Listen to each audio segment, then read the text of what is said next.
Honrar al Señor con una oración. Mirando al frente, concentradito. Vamos vamos a entregar este espacio al que nos tiene acá. El Señor ha sido bueno, ha sido misericordioso con nosotros. Ayer el Espíritu me hablaba y me mostraba algunas cosas que yo nunca las había visto de esa manera. Ya tendremos tiempo de hablar de eso, y es mucho el poder que Él nos ha delegado y otorgado. Y el Espíritu me mostraba cómo nosotros como iglesia no desaprovechamos todo lo que nos ha sido otorgado, o bien sea porque no tenemos el conocimiento necesario para utilizarlo, porque hemos sido enseñados mal, porque no creemos, porque creemos mal, y sobre todo porque no sabemos muchas veces el cómo orar. Y ese no saber cómo orar nos está afectando mucho como iglesia.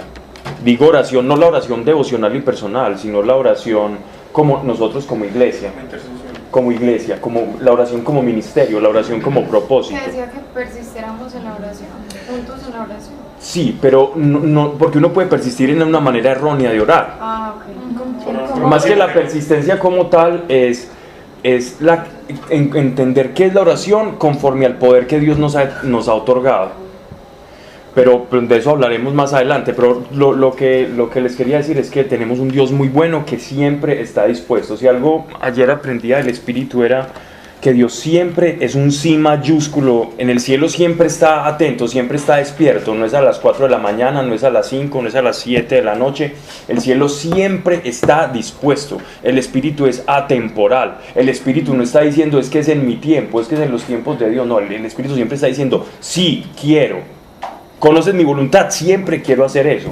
¿Quién quiere estar dispuesto a eso?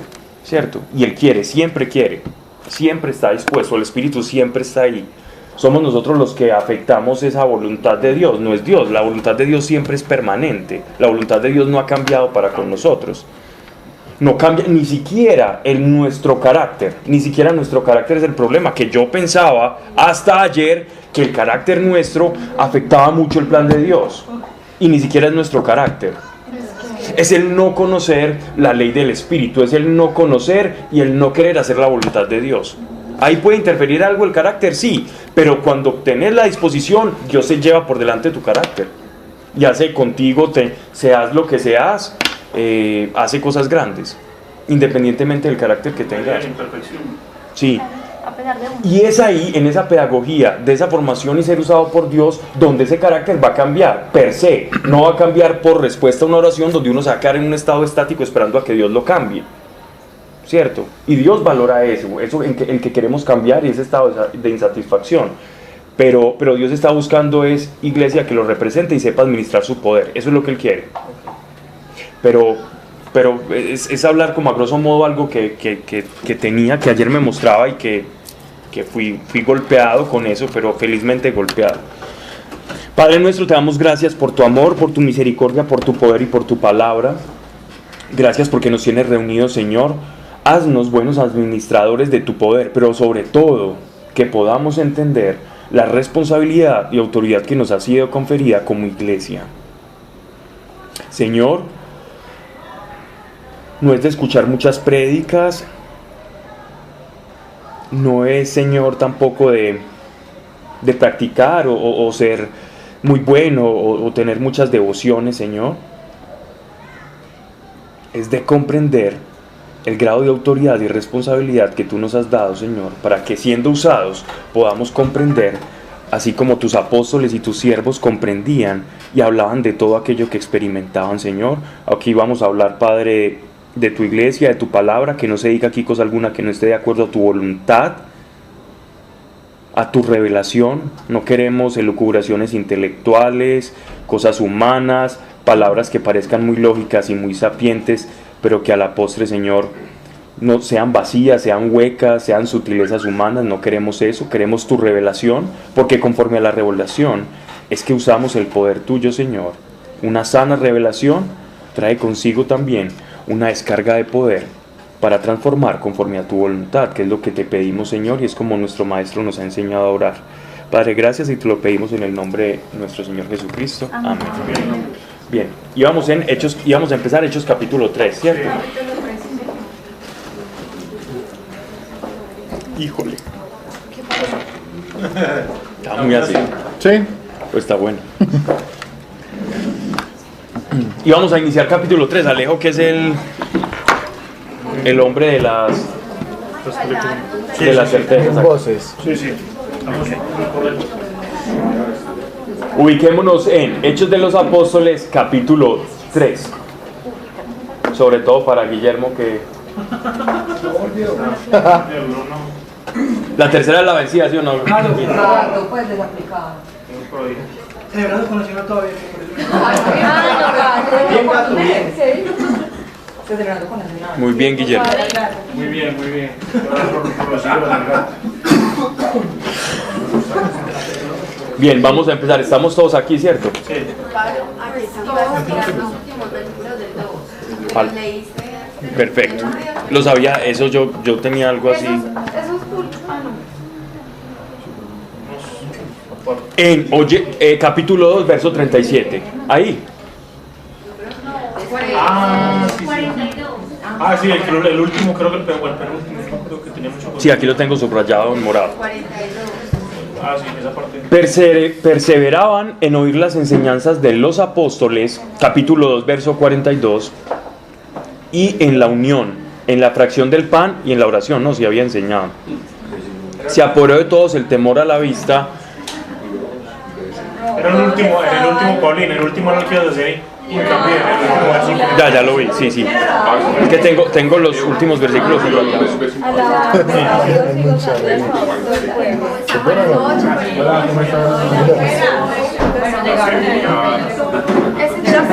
Sí.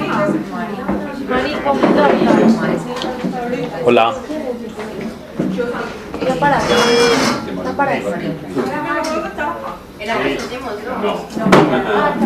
Sí.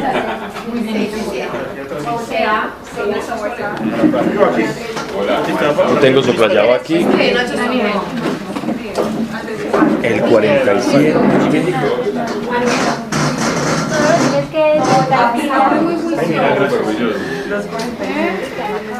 Ya está muy juicioso.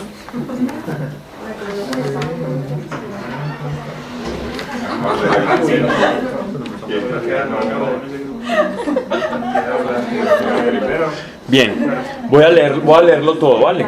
Perseveraban en oír las enseñanzas de los apóstoles y en la unión, en la fracción del pan y en la oración. Se apoderó de todos el temor a la vista de los muchos prodigios y señales que hacían los apóstoles. Y todos los que creían vivían unidos, teniendo sus bienes en común, pues vendían sus posesiones y haciendas y las distribuían entre todos, según la necesidad de cada uno. Día por día, todos acordes acudían con asiduidad al templo, partían el pan en las casas y tomaban su alimento con alegría y sencillez de corazón, alabando a Dios en medio del general favor del pueblo. Cada día el Señor iba incorporando a los que habían de ser salvos. Esto ya lo habíamos explicado la clase pasada, lo que no era un comunismo. No sé si había dicho que iba a explicar un poco más, pero yo creo que lo había dejado sentado. El último versículo iba a ser ahí. Ok. Bien, entonces aquí tenemos varios elementos. Primer elemento es uno que ya explicamos la clase pasada, que es la fracción del pan, lo que se conoció después con el nombre de Eucaristía, 100 años después, que significa acción de gracias. La Eucaristía es la acción de gracias. En principio, esa acción de gracias se hacía dentro de una cena de un poco de carácter más conmemorativo, pero con el transformarse del mundo judío al mundo gentil, el apóstol Pablo nos da a entender en la carta a los Efesios, que creo que no sé si lo habíamos leído, Sí, Pablo. Efesios 2:42, donde él habla de la fracción del pan como algo más de carácter pasional, ¿cierto? Es decir, ya pasa a uno a representar directamente el vínculo que nosotros tenemos con la muerte y pasión de nuestro Señor Jesucristo. El decir que nos alimentamos del pan, de la pasión de Cristo. Por el otro lado, la cena también tenía una representación en cuanto a acción de gracias del banquete celestial que íbamos a tener nosotros, que vamos a tener nosotros como iglesia en la parusía, es decir, en la segunda venida. Cuando Él vuelva, nosotros vamos hasta a participar del banquete celestial, con todo y cuerpo nuevo, ¿no? Pero, perdón, esa partir el pan y comer todo. No. Tiene como, no sé cómo preguntar, es como un ritual de compartir de esa fraternidad que vivía. Si nosotros solo contáramos con este versículo de Hechos de los Apóstoles, nos atreveríamos a decir que sí, que es solo conmemorativo. Pero cuando uno lee la carta a los Efesios, parece que la cena del Señor pasó a ser algo mucho más de unión espiritual, de la misma forma que el bautizo para los cristianos. La cena del Señor comenzó a elevarse como a lo que nosotros llamamos como un sacramento. ¿Qué es un sacramento? Es una actividad que pasa más allá. El bautizo no es como un simple rito y ya intrascendente, ¿cierto? Es tan trascendente que el mismo Cristo pasó por el bautismo. Entonces hay cosas que muchos, por ejemplo, la Eucaristía, algunas denominaciones han por debajeado, otras no. Estoy hablando tanto evangélicos, algunos del mundo evangélico son muy eucarísticos, muchas denominaciones evangélicas son muy eucarísticas. Tenemos a los luteranos, son eucarísticos, por ejemplo, los primeros presbiterianos, anabaptistas eran sobre todo con lo del bautismo. Entonces había una división, pero lo que sí entendemos es que, por lo que dice el apóstol Pablo, ese banquete eucarístico tenía una connotación mucho más espiritual de lo que parece aquí en Hechos de los Apóstoles o en la iglesia, digámoslo así, más primitiva, o la de Jerusalén. Pablo, Dime. ahí también hay una diferencia, pues no sé, en las iglesias evangélicas donde se participa, pues donde hacen como la cena, Sí. lo hacen más como de pronto lo pintaban antes, aquí en esta parte que estamos leyendo en Hechos, y en la católica es más la parte de Pablo, más espiritual. Más espiritual. Más solemne. Se podría, más que solemne, espiritual, porque igual una cena evangélica es solemne, pero es de connotación más conmemorativa. Pero sí, pero hay, eso son algunas denominaciones, pero hay otras denominaciones luteranas que no lo hacen como algo conmemorativo, lo hacen y son evangélicos, es decir, son protestantes, y lo hacen directamente, no como conmemoración, sino como un acto de unión espiritual y de vínculo con Cristo. Y eso ahí genera división, Pablo. ¿Cómo? Pero en ese momento no había ninguna división. La división se generó después. La idea es como juntar las dos cosas, ¿cierto? La idea es que hay que prestarle atención, porque si el apóstol, le damos lo que dice Efesios para que miremos. ¿Quién lee Efesios? Eso da como para otra clase, es que todo lo de la Eucaristía. Sí, pero deberíamos ver, tener razón, Marta. Vamos a esa parte, vamos a ir específicamente a Hechos de los Apóstoles. En Hechos de los Apóstoles nos están hablando de cómo era esa cena primitiva, pero Lucas no nos está explicando cómo se hacía, simplemente están diciendo la fracción del pan, ¿ya? Aquí es una cena más de tipo de festividad, de coinonía, de comunión, ¿cierto? De comunión, de partición del pan, porque por el contexto lo podemos sacar. La que nos habla el apóstol Pablo es una cena que viene después de una confesión de pecados. Yo me acuerdo que vos la clase pasada la mencionas como una cosa más pasional. La segunda. De más de la pasión. Exacto, de Cristo. exacto. Bueno.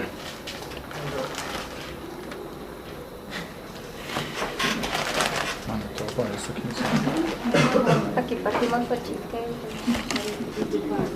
Ok. El pan. Entonces dice, y en la oración, se apoderó de todos el temor a la vista de los muchos prodigios y señales que hacían los apóstoles. Esta cena era una cena era una cena que venía después de una predicación de un apóstol. El apóstol predicaba, hacían una cena, comían y todos oraban después. Eran como el formato 1 de las reuniones cristianas, ¿cierto? Antes incluso de que existieran los diáconos. Todo esto lo organizaban los apóstoles. Eran los que presidían las reuniones. y todos los que creían vivían unidos teniendo sus bienes en común. Estos bienes en común eran, acuérdense ustedes que estábamos hablando de la época que estaba viviendo Jerusalén en ese momento. Es decir, las circunstancias económicas de Jerusalén eran en extremo precarias, hasta tal punto que Jerusalén no es lo que ahora es Israel. Uno a Jerusalén es una, digámoslo así, es una potencia en Oriente, ya, en agrocultura, en armamento, en tecnología, en medicina, etcétera, etcétera. La Jerusalén de esa época, los jerosolimitanos de la época vivían una precariedad muy terrible. Entonces, ¿qué pasó? Cuando la iglesia comenzó a desarrollarse, aquellos que eran favorecidos económicamente comenzaron a poner sus bienes en común. A veces nosotros tenemos la imagen de la iglesia primitiva como que, es que todos vendieron todo y tomaron un rancho y se despojaron de todo, entonces todo es de todos. No. Esa es una falsa idea que nosotros tenemos de la iglesia primitiva. Cuando nos están diciendo acá que ponían las cosas en común, es que ellos se ponían de acuerdo de qué parte querían dar y donaban cosas. Entonces por allá uno donó una tumba familiar para que los que no tuviesen tumba, porque eso era terrible para una familia judía, el no tener un lugar de reposo para los muertos, y más si creían la resurrección. Incluso los enterraban de pie, habían unas fosas donde les enterraban de pie para el momento de la resurrección. Entonces ellos lo que hacían esta clase favorecida era delegar. Algunos delegaron todos sus bienes, pero otros no.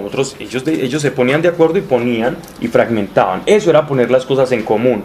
Nada que ver con el comunismo leninista, marxista, maoísta, etcétera, etcétera. Eso no tiene nada que ver con la iglesia primitiva.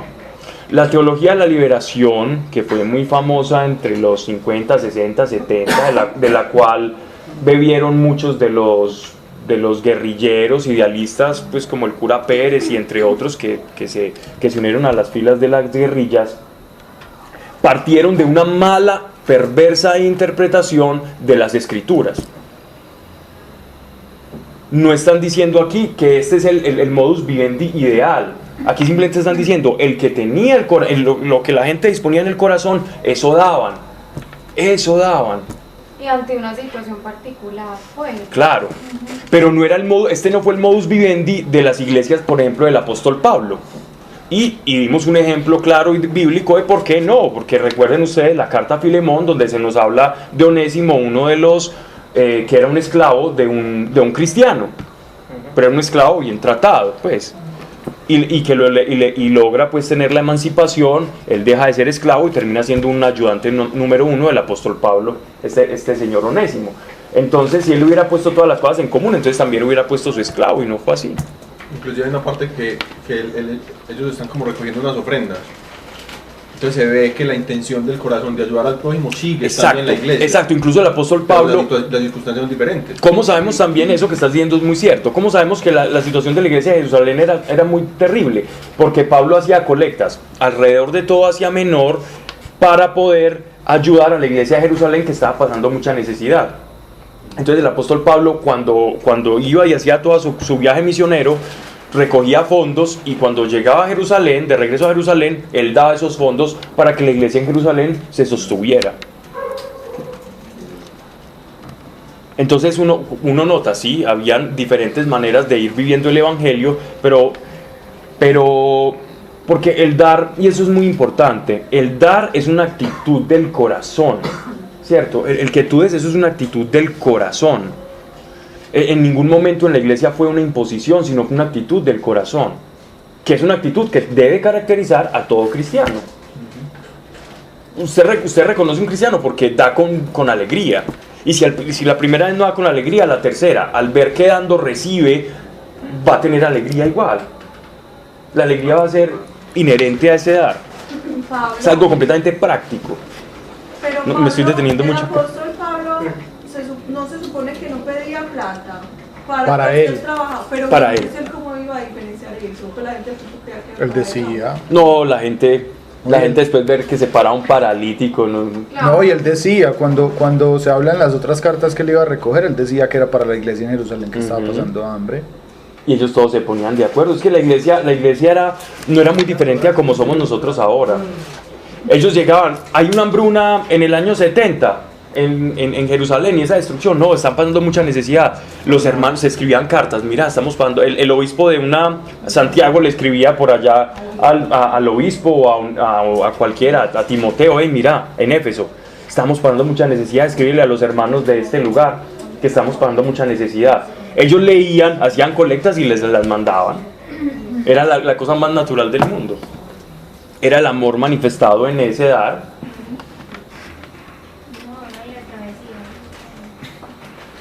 Tingo. Ok.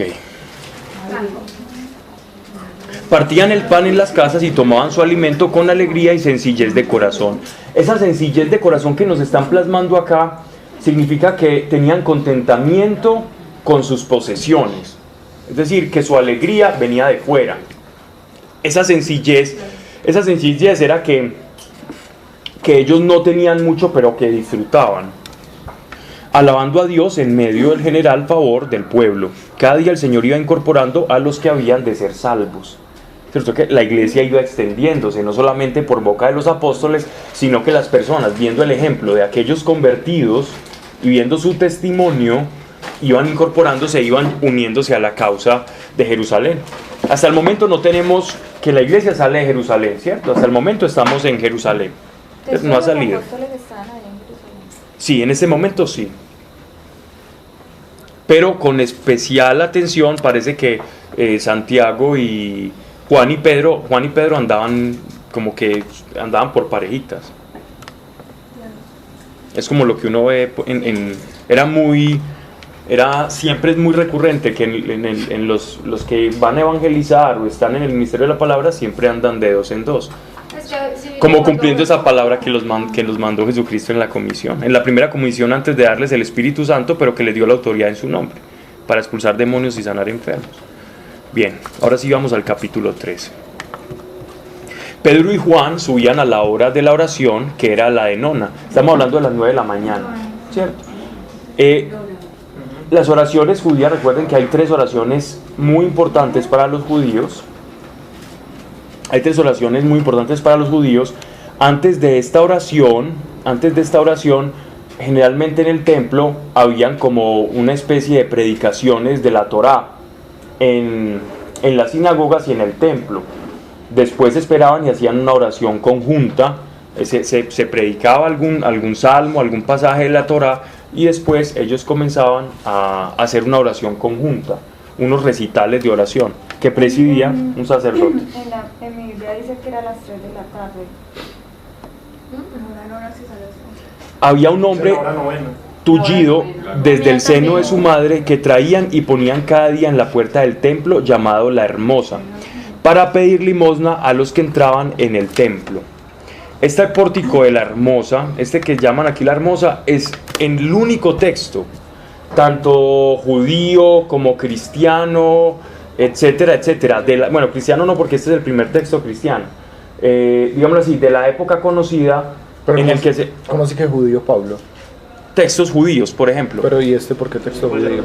No, como que en texto Hermosa.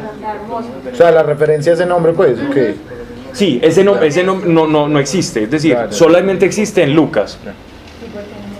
Este nombre solo existe en Lucas, ¿cierto? Para la puerta del templo llamada La Hermosa. Un paréntesis, pero la hora novena sí puede ser las 3, porque inclusive, por ejemplo, los monjes benedictinos tienen una oración que llaman la nona, y eso como a las 3 de la tarde. Y después de la hora novena, o sea, puede ser 6 de la mañana, es la primera hora. Puede ser 6, 9, 15. Sí, tenés razón, no, lo que pasa es que me confundí, porque los judíos tienen 3 oraciones, 9, tienen otra al mediodía y otra a las 3 de la tarde. Cierto, es cierto, completamente cierto. Tullido, si eran las 3. Sí, tullido desde el seno de su madre que traían. Había un hombre tullido desde el seno de su madre que traían y ponían cada día a la puerta del templo, llamado La Hermosa. Eso es lo que quería decir.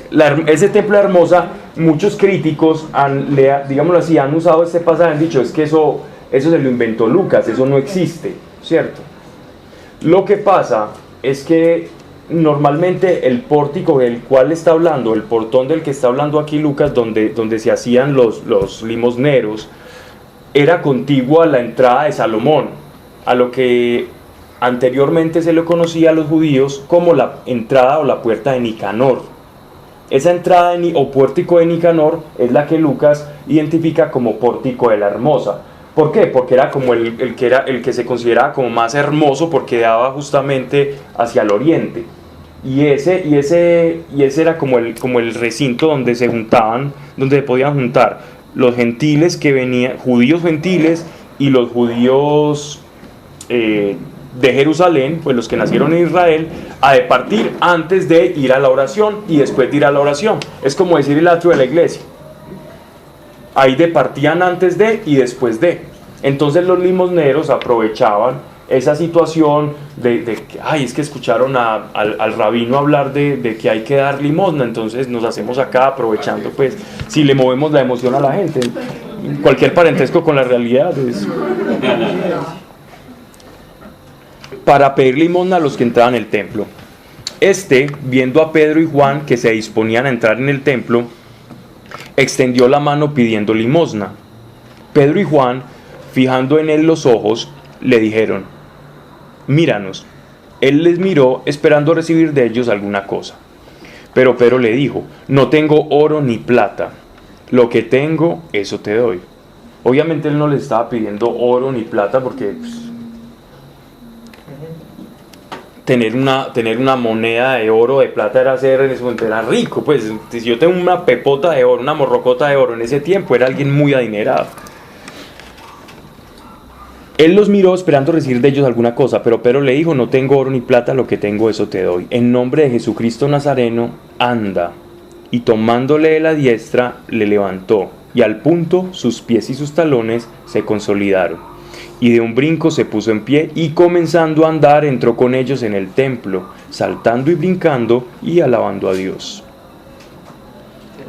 Todo el pueblo que lo vio andar brincando y alabando a Dios. Todo el pueblo que lo vio andar y alabar a Dios reconoció ser el mismo que se sentaba a pedir limosna en la puerta de la Hermosa, y quedaron llenos de admiración y espanto por lo sucedido.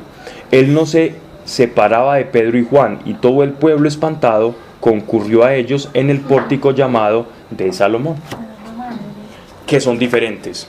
Hermosa y Salomón son diferentes. El pórtico de la Hermosa iba a dar al pórtico de Salomón, y ahí es donde se da la confusión. Hermosa es el mismo que el que Flavio Josefo habla describiendo cómo era el templo de la época, como el pórtico de Nicanor. Y ahí era donde se hacían muchos los mendigos. Incluso él, en sus libros de las antigüedades de los judíos, él describe todo cómo era, qué hacían las personas, de qué hablaban, los problemas que ocurrían ahí, etcétera, etcétera. Bien, entonces aquí tenemos un milagro muy similar como ya a los que nosotros vemos en los evangelios, es decir, ya unos apóstoles con plena autoridad para decidir, para hacer que el cielo se haga en la tierra, ¿cierto? Para que el plan del Mesías de salvación y de salud para el mundo se haga manifiesto y efectivo en la tierra. Y lo más interesante de todo es digámoslo así, como ya ese conocimiento tan depurado que tenía el apóstol Pedro, que incluso utiliza el nombre de Jesucristo para vindicar ese milagro que va a hacer, es decir, para que él sepa el nombre de quién se está haciendo y no vayan a confundir. Pero las personas confundían y obviamente pensaban que los apóstoles eran unos taumaturgos y que ellos eran taumaturgos, magos. Solo es demasiado evidente la diferencia del Pedro de ahora al Pedro de antes del Espíritu Santo. Y cada vez más se acentúa la diferencia. Ya tenemos a un Pedro cobarde, ahora tenemos un Pedro líder con una capacidad, digámoslo así. La unción del Espíritu Santo. Liderazgo impresionante. Sí. Porque mira que él toma. Claro que no confundamos unción con poder. La unción y el poder son cosas completamente diferentes. La unción es el ministerio. Unción no es, cuando he visto que hay personas que dicen, ay, qué unción la que tiene esta persona, refiriéndose a la presencia o manifestación o dotación del Espíritu haciendo cosas a través de él, ¿cierto? Y lo usan mucho, se utiliza mucho eso. La unción de la que habla la Biblia es conforme al llamado. Unción es, ay, esa persona está obedeciendo al llamado. Eso es un ungido, aquel que obedece al llamado que tiene. Y si yo obedezco al llamado que tengo, el poder viene respecto al llamado que yo tengo. Pero la unción no es como una energía que Dios manda a los hijos o a los creyentes, como yo necesito más unción, entonces Dios manda más energía. No, la unción es el ministerio, porque recordemos que, ¿cómo era la unción? ¿Qué era la unción, Sebas? Para ungir los reyes, por ejemplo. ¿Para qué? Pues por ejemplo en el caso del rey David se le ungió para que, como rey. Exacto. Pero se le da es como la misión. No, era un cuernito que ellos llenaban con aceite y lo vertían pues el aceite sobre la cabeza de él, pero era pues es lo que dice Pablo, pero era muy chiquito. Y después lo que dice Pablo, que era como para revelar casi que el propósito que Dios tenía con esa persona. Pero se lo echaban en la cabeza, ¿no? Sí. Claro. Pero eso también tiene que ver con los dones, porque era el don de la curación de los enfermos. Claro que sí, eran los dones operando. Lo que quería es para que no confundamos la palabra ungido con la manifestación del Espíritu Santo. Cuando Jesús también lo reciben era para reconocer la autoridad de él, ¿cierto? Claro. Como sacerdote, rey. Claro. Pero solo un ungido puede hacer eso. Pero es que acordate que el ungido es quien va en pro de ese ministerio o de esa dirección que el Señor le da. Entonces ya sobre ese caminar en esa dirección que Dios le da, viene la manifestación que de hecho en alguna otra parte lo dice, que sobre los hijos de Dios se manifiestan milagros, señales y prodigios. Pero es como la consecuencia de ir en pro de ese llamado, no algo que venga. No es la unción pues el poder, sino ese poder se manifiesta cuando yo me encamino. Hay quien busca la unción como un poder extra, ¿cierto? Que yo puedo buscar y tener más unción y más poder, y muchas iglesias hablan de eso, pero eso es un invento de hace 10 años, ¿cierto? La unción que habla las escrituras es el llamado, y fue ungido, y lo dice el apóstol Pablo en la carta si uno se lee toda la carta a los Efesios, el apóstol Pablo explica qué es la unción.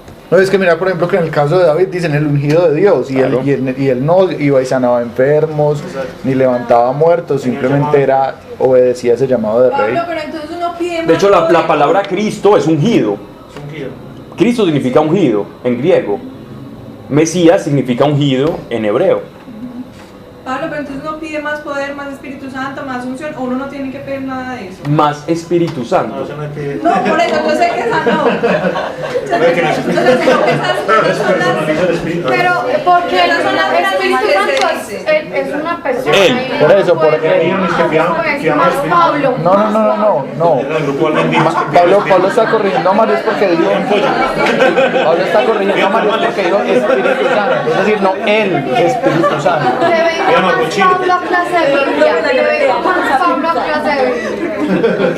Siga pidiendo si va a venir así de 190. Pablo, pero entonces ¿qué está bien pedir? ¿Más dones? Sí. No hay que pedir más poder, no hay que pedir más unción, no hay que pedir más presencia. Porque más unción es como un médico pidiéndose, quiero ser más médico. ¿Sí me hago entender? Porque es que la unción es el llamado. Sí. Yo soy ungido en tanto yo soy llamado con un ministerio. La unción no es un poder subsecuente. Eso es poder. Si le quiere pedir poder a Dios, pídale más poder. Pero uno le pide a Dios más poder. Claro. Uno sí le puede pedir más poder. Total. Pero esa era mi pregunta. ¿Qué puedo pedir? Poder. Todo lo que estás viendo acá. Si tú quieres, por ejemplo. Pero claro, los dones es poder. Entonces vos puedes pedir dones, puedes pedirle más poder. Si tú ya recibes el Espíritu Santo, te da todo el poder. Más manifestación de los dones del Espíritu a través de mí, que es una cosa diferente. La cosa correcta de pedir, más exacto, pero no es que Dios igual nos entiende, Dios no es tonto. Sí. Y lo que estoy diciendo es importante uno tener los conceptos claros, porque de lo contrario, la unción se va volviendo como perseguir la unción, como un podercito ahí extra, como un halo que yo tengo que perseguir. Y no es que sea algo que tenés que pedir por norma, o sea, si lo pedís, Dios se va a manifestar, si no lo pedís, también se va a manifestar. Pero de pronto el que pida unción, yo le muestro en serio. ¿Seguro? Sí. No, y es que la idea es que vos le pidas a Dios El que es lo ministerio, claro. propósito. Pues y ojalá encontrar rápido ese propósito. Pero es que el propósito de Dios es tu vida misma, es todo tu vida, todo tu Sí, pero camino. direccionada a algo. Dame pues como, Dame paciencia. pues, Naciste para algo más. Pero específico, Martis, pero sí, pero si es direccionado a algo, porque vos no puedes, es decir, si vos decís, listo, Dios quiere mi vida, pero no está enfocada a algo, entonces vas a tener un despelote, un lugar, algo en lo que vos podés ir para un lado o para el otro. Vivir La sin idea es que Dios vos tengas sin dirección. propósito, vivir con Dios es ir caminando para un lugar. Uno necesita fin. una dirección. no, sí, lo que digo es que, o sea, lo que vos dijiste, la vida tiene un propósito, todos tenemos un propósito específico, pero eso se va a ver a lo largo de, No necesariamente. pues Si tú no no es que estás yo con Dios, cumplí no mi lo cumple el propósito, no sé, pues, es que es una cosa que va a cumplir en un mes, pues, En tu vida lo cumples, pero si estás con Dios, si no, no lo cumples el propósito. Dios te va formando para el propósito que tienes. Lo que pasa, si vos por ejemplo querés ser administradora o querés ser gerente de una empresa o querés tener por ejemplo un cargo público, dependiendo del cargo vos ya sabes más o menos qué preparación vas a necesitar. Entonces conforme a ese lugar donde querés llegar te vas preparando. De esa misma forma es con Dios. Si vos no tenés claro cuál es tu propósito en la vida, vas a ir como dando tiros al aire sin saber hacia qué te vas a enfocar. Entonces no es algo que listo, vos vas a ir cumpliendo mes a mes. No, sí, como vos decís, es algo a lo que Dios te va a ir formando, pero te va a ir formando no mes a mes, día a día, hora a hora. Lo importante es definir los conceptos. Poder es poder, unción es unción. Son cosas diferentes, no es lo mismo. Eso es lo importante, diferenciar. El poder del Espíritu, aunque puede unirse a la unción del Espíritu, no es lo mismo. La unción del Espíritu es el llamado que vos tenés, el papel que desempeñas dentro del cuerpo de Cristo y para con los de afuera. Es tu ministerio, es tu llamado, es tu manera de moverte con tus dones y con los dones del Espíritu dentro y para con la iglesia. Eso es la unción. Y el poder es el poder. Sí, el poder es el poder. Conforme a la unción que tengas vas a tener un poder para lo que Dios te mandó a hacer. Eso es todo.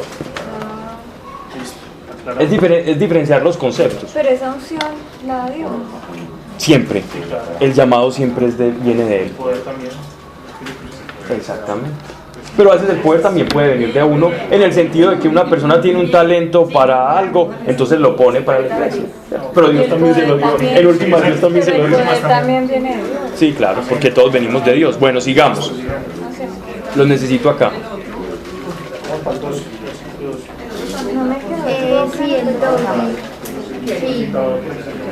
Cuando escuches predicadores y personas hablando de recibir la unción y buscar la unción y buscar la unción, buscar la unción, buscar la unción, vas a comprender lo que te estoy diciendo. Y vas a decir, unción es que el llamado o es el poder, o es lo mismo. Y ahí vas. ¿Es correcto pedir más presencia o no, Pablo? En este orden de ideas. Perdón. Qué ¿Es pena. correcto pedir más presencia? Sí, claro. ¿Por qué? Pues si yo tengo el Espíritu Santo en mí, Pablo, ¿por qué puedo pedir más presencia? Pero ¿De qué? no, porque lo que yo quiero es una mayor, sí, de la presencia de Dios, de que Dios se glorifique. No es lo mismo cuando uno tiene una experiencia con Dios que te da 3 vueltas y que te haga caer como al apóstol Pablo, a la que uno tiene normalmente en su devocional matutino, ¿cierto? Se lo van también al mismo. Yo quiero más fuerte, Señor, yo quiero que conmueva mi espíritu y me quedo y no me muevo. Claro, es válido. Es como cuando tú tienes una relación, qué pena, cuando tú tienes una relación con tu mamá o tu papá, un novio, el esposo, usted le da un abracito, a veces le da el saludito de despedida y a veces lo abraza 10 minutos. Lo que a mí sí me parece importante Mari, es lo mismo que decíamos ahora, no es una regla, no es que si no lo pedís no va a pasar, porque Dios quiere que pase, pasa. Sí, sí. Pero no es algo pues que tampoco pues, uno llegue pues como a decir no lo puedo pedir. Es claridad de conceptos. Lo que estamos buscando acá es tener los conceptos claros. Claro, Ya como... esa es la idea de esta clase. Sí. Dime, Diego. Pablo, Gracias. cuando hago referencia de pedir, de hacer una petición, pero quiero que esa petición sea creer más. O sea, eso está... Sí, sí, claro. Señor, aumenta mi fe. Aumenta mi fe. Pero a veces el pedir fe Es que yo Ay, estaba... sí.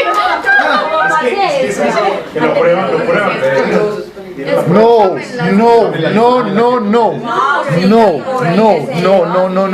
¿Cómo va a ser peligroso pedir algo que es bueno por Dios? ¿Cómo? No. es peligroso en el buen sentido de la palabra. No, Pablo, eso no tiene buen sentido de la palabra eso no tiene buen sentido de la palabra por ningún lado. Es peligroso, es peligroso para la es peligroso para la carne. Claro, que viene la prueba. Más bien. Porque A la carne No, eso es bueno, pero viene la prueba, viene las pruebas. No es probado. Venga, pero no me dejaron terminar, me completaron mi respuesta. No, Diego no entendió la respuesta. No, la respuesta era la siguiente. Cuando uno pide fe, el problema de pedir fe es que la fe es activa, la fe no es pasiva. Entonces, cuando yo hago una petición por fe, Dios es bueno. Si yo llevo un tiempo caminando en la fe, Dios sabe que pedirle fe a alguien que ya lleva caminando tiempo, Dios va a decir, este ya debe saber que es que la fe es creer, la fe es activa, la fe es dar un paso y es una expectativa. Entonces, yo más bien necesito pedirle a Dios un objeto por el cual yo voy a utilizar la fe. ¿Cierto? Un punto, porque es que la fe, yo les decía, parte de un punto A a un punto B. Si yo no tengo un punto B al que partir, entonces yo le pido fe a Dios y no tengo un objetivo por el cual yo voy a utilizar la fe, entonces no tengo sentido, entonces no tiene sentido. Pero si yo tengo un punto B y me siento flojo en mi relación con Dios, ahí es donde de pronto sí tendría sentido la oración. Yo lo quería complementar es que yo le pido creer para comprender, pues a un punto B. Ese es el punto B que yo tenía en mi cabeza. Perfecto. Creer para comprender. Sí, pues que es lo mismo, de hecho, lo que hablaba en estos días del tema de San Agustín. Sí. Yo cuando leí una de los apartes de él, o sea, cuando lo dijo, cree para comprender y comprende para creer. Sí.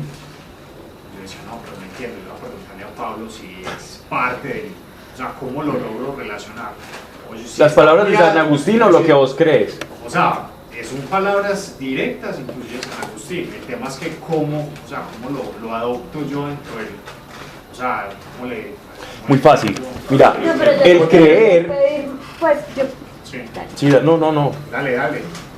pues es que yo siento que uno a veces puede creer o sentir que sí, que está de pronto faltándole fe, entonces eso es lo que tú haces, ¿cierto? Como pedirle a Dios que te ayude y que te dé fe, que no lo deja uno como Porque es que la dudar fe, o pues, cuestionar, lo o dice Pablo y caer, es o como alejarse. esa confianza. Pablo, pero según lo que, por ejemplo, yo tengo una situación y es que, no sé, a mi mamá le diagnosticaron... Que conste que estamos estudiando Hechos de los Apóstoles, ¿cierto? Pablo, Por si las moscas. lo del punto B es, por ejemplo, a mi mamá le diagnosticaron una enfermedad, rechazo las palabras del nombre de Jesús, pero bueno, es un ejemplo, Dios es un ejemplo. A un X, sí. Bueno, a un X, que quiero mucho, le diagnosticaron una enfermedad, y yo le debo pedir, Dios, dame fe para creer en esa sanidad. O sea, ese es el punto B. Yo miro esa enfermedad y le pido a Dios que aumente mi fe en ese punto B, ¿o no? Eso podría ser una oración de una persona que apenas está comenzando en la fe. Una persona que ya lleva tiempo en la fe va a saber que lo normal que Dios le va a responder es, ya la tienes. ¿Para qué me pides algo que ya tienes? O sea, que no es ni siquiera correcto pedir más fe. No es que no sea correcto o incorrecto. Uno sí le puede pedir a Dios, Dios, ayuda mi fe. Ayuda mi fe. Como la oración de la Biblia. Ayuda mi fe. ¿Por qué? Porque a veces nuestro estado de ánimo puede estar tan malo, tan mal, que ni siquiera expectativa tengamos. Espera. Entonces en ese momento nuestra fe le clama al Señor para que Él nos fortalezca. Ya entiendo. ¿Cierto? Claro. Pero entonces, ¿qué es la fe? La fe es la herramienta que nosotros tenemos para tocar el cielo. La fe es la única herramienta que nosotros tenemos por nuestra incapacidad. ¿Por qué el ser humano necesita fe? ¿Por qué nosotros necesitamos fe? Porque no tenemos la capacidad, 1, de ver el futuro. 2, porque no conocemos como Dios conoce las cosas, porque no conocemos la realidad celestial. Y como nosotros estamos tan limitados por nuestros 5 sentidos, Dios nos dice, mire, confíen en mí, que yo sí puedo ver todo eso, yo sí puedo hacer todo eso. Entonces, si ustedes me delegan eso a mí, lo único que yo les pido a ustedes es crean. Es decir, únanse a lo que yo quiero hacer, únanse a mi voluntad. Y así la oración de fe va a producir el resultado. Así la oración de fe va a sanar al enfermo, y lo dice Santiago. ¿Por qué? Porque mi oración se está vinculando a la voluntad de Dios, y esa es la oración eficaz. ¿Ya? La oración que nace del comprender. Entonces, cuando yo tengo fe, y vamos a San Agustín, cuando yo tengo fe, yo comprendo, porque la fe me lleva a la pedagogía del Espíritu, la fe me lleva a a tener vivencias del Espíritu, y ahí voy a encontrar el plan de Dios y cómo Dios me habla a través de las manifestaciones de mi vida, de las circunstancias de mi vida, de todo lo que a mí me va pasando. Entonces comprendo más. Y al comprender, mi fe va a incrementarse. Entonces mi fe siempre va a ir por otras cosas. La fe siempre se está moviendo. Entre tanto nosotros tengamos 5 sentidos, siempre vamos a necesitar tener fe para todo. Pero la fe de nosotros puede nacer de varias cosas. La fe de nosotros, ¿de qué nace la fe de un cristiano? De las promesas que Dios tiene para nosotros. Ese es el punto B. El punto A es yo no las tengo en el momento. El punto B es que quiero ir a ellas. ¿Por qué? Porque Dios lo dijo que iba a ser así. Entonces uso la fe para alcanzar las promesas. ¿Por qué? Porque la tengo garantizada. Me estoy uniendo a lo que ya sé que Dios quiere para mi vida. Entonces, si mi voluntad se une a la de Dios, se cumple la primera estrofa del Padre Nuestro. Hágase tu reino. Aquí en la tierra como en el cielo. Es decir, aquí no se cumple la voluntad de Dios, en el cielo sí. Lo que es la iglesia, el papel de la iglesia, el ministerio de la iglesia, es ser como administradores del poder y de los dones de Dios aquí en la tierra. Una iglesia que no esté haciendo eso es una iglesia chueca, una iglesia lejos de la voluntad de Dios. Que lo que Dios prometió a través de la iglesia se comience a cumplir. Y si uno está adherido a eso, el poder de Dios va a ser visible. Esa es la autoridad que tiene la iglesia. Como dice en Marcos 9, 23 al 24, dice: esa es la verdadera unción. Bueno, para el que cree todo es posible. Sí creo. Exclamó de inmediato el padre del muchacho: ayuda en mi poca fe. Ajá. Pero creía que él podía, pero sentía que su fe era muy poquita, pero creía que él podía, o sea, ya estaba ganado. Ya tenía fe. Era poquita, como un granito, pero le fue suficiente, porque creía donde era. Hay gente que tiene mucha fe, pero fe en sí mismo o fe en otras cosas. Total. Hay gente que tiene fe en una medicina prepagada, hay gente que tiene fe En una gorra. sí, en cualquier cosa. Y ese es el objeto de su fe. Ya que ese objeto sí lo salve o no, eso es otra cosa. O sea, que la fe puede ser poca, pero si está en Dios. Si está en Dios, Él nos prometió. Él dice que si fuera como un granito de mostaza, le diríamos a un monte que se moviera y se movería. Exacto. Imagínate. Ese fue el parangón el que él puso. El parangón, pues, la comparación del profe. Uy, no. Esa palabra no me Cantar, gusta. Parangón. ¿Cuál era el otro? El dilema, pues. El dilema. Bien. Estamos en Hechos de los Apóstoles, pero bueno, eso nos sirve para todo eso. No, pues, ¿qué? Sigamos. Visto lo cual por Pedro, habló así al pueblo. Miren lo bonito aquí, la audacia con la que Pedro va a hablar. Varones israelitas, ¿qué os admiráis de esto o qué nos miráis a nosotros? Como si por nuestro propio poder o por nuestra piedad hubiéramos hecho andar a este. O por nuestra propia piedad. Que el poder no viene de la piedad. Que el poder no viene de la devoción o de la carita o el caminadito que yo tenga. O de mi vestimenta. De eso no viene el poder. Ni la autoridad. El Dios de Abraham, de Isaac y de Jacob, el Dios de nuestros padres, ha glorificado a su siervo Jesús, a quien vosotros entregasteis y negasteis en presencia de Pilato, cuando éste juzgaba que debía soltar. Vosotros negasteis al santo y al justo, y pedisteis que se os hiciera gracia de un homicida. se está refiriendo y está hablando de una valentía impresionante. Después de la sanidad, estamos hablando del pórtico de Salomón ya cuando están saliendo, donde ya estaba pues como todo el mundo viendo eso y donde salían de las 3 oraciones del día. Y él les está diciendo y los está culpando directamente de haber salvado al justo, salvado al siervo, salvado al pacífico, al humilde, es decir, usó todos los calificativos mesiánicos de Cristo. Pedro tenía una cristología completamente clara, que nunca se había visto acá en el Nuevo Testamento. Esto es una apología, es decir, es una defensa pura que él está haciendo al nombre de Cristo por primera vez. Esto es digámoslo así, como el primer tratado cristológico de la iglesia, de la era de la iglesia, lo está haciendo aquí Pedro en Hechos de los Apóstoles. La primera defensa a lo que es Cristo. Y para eso está haciendo uso y está mezclando varios textos. Entre ellos vamos a leer, si alguien me ayuda, Isaías 53. ¿Y quién va a leer Isaías 53 o quién lo va a buscar? Ok. ¿Quién va a buscarme el Salmo 21, del 2 al 19? ¿53 qué? Isaías 53. Sí. Está usando también el Salmo 13. Salmo 21. Salmo 13, 10, 27, Isaías 53. 1 pues, del 1 al 12. Salmo 13 qué? 27. Pablo, el de Isaías todo. Del 1 al 12. Leamos el de Isaías. Con el de Isaías tenemos Salmo 21, 21 del 2 al 19. Perdón. 1 al 12. Sí, es que son muchas las que él está utilizando, pero vamos a leer Isaías 53 primero del 1 al 12.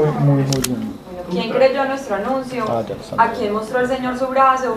Creció en su presencia como brote, como raíz en tierra árida. No tenía presencia ni belleza que atrajera nuestras miradas, ni aspecto que nos cautivase. Despreciado y evitado de la gente, un hombre habituado a sufrir, curtido en el dolor. Al verlo se tapaban la cara. Despreciado, lo tuvimos por nada.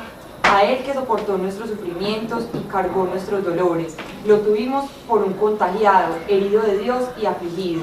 Él, en cambio, fue traspasado por nuestras rebeliones, triturado por nuestros crímenes. Sobre él descargó el castigo que nos sana y con sus cicatrices nos hemos sanado.